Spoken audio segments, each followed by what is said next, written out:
diving for you. Just imagine getting into freezing water. But for divers in Wraysbury, near Heathrow, an ice-covered lake is a chance to work on their skills. Let's stress that these guys are experts. Please don't try this at home. And while our reporter Marcus Powell isn't an expert, well, ice diving at least, they were happy to take him under.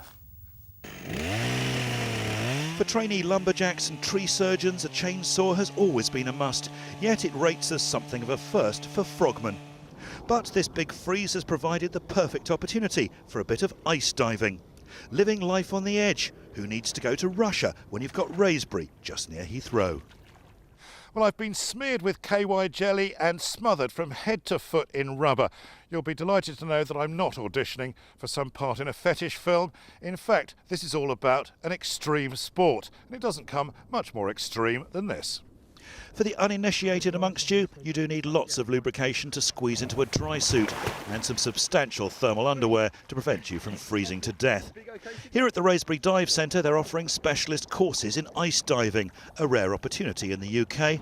It is, of course, especially hazardous, as you can't just pop up for air any time. So I was kept on a fairly short leash, just in case I got carried away.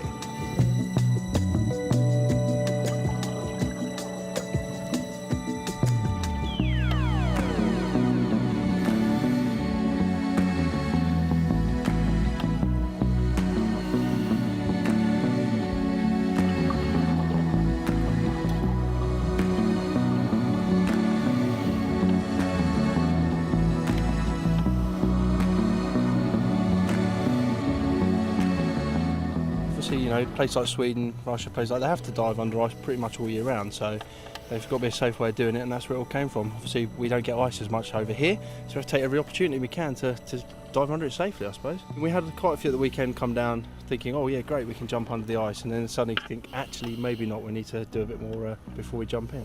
Basically, we would, as we had tethers, as we'd used today, we cut several escape holes, and as we were going through, we would point them out to the diver as they go along. You can come out here, you can come out here. We wouldn't actually be going very deep, as you saw today. We were hovering literally just under the ice, so we knew, you know, where the escape points were. We'd make them very plain and clear to anybody who's doing the training.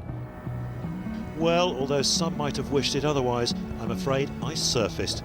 And all that after my boss said something about being out of sight and out of mind. I'm afraid you can't keep a good man down. It's not too cold at the moment, I have to say. It's a fantastic experience, quite surreal being under the ice. I haven't met any fish yet though, but I'm told there are plenty down there. Have another look. The fish, of course, have much more sense. They're all 20 metres down, trying hard to keep warm. There are a lot of wrecks here too, but it's cars and coaches rather than Spanish galleons. It all adds to the sense of adventure, knowing that there aren't too many easy ways out. You get a kind of surreal polar bear's perspective under here as you're sealed in top and bottom, and you could be forgiven for not knowing quite where you are. This is Marcus Powell for London Tonight in the Arctic wastes, somewhere near Heathrow. Let's stress again, Marcus was with expert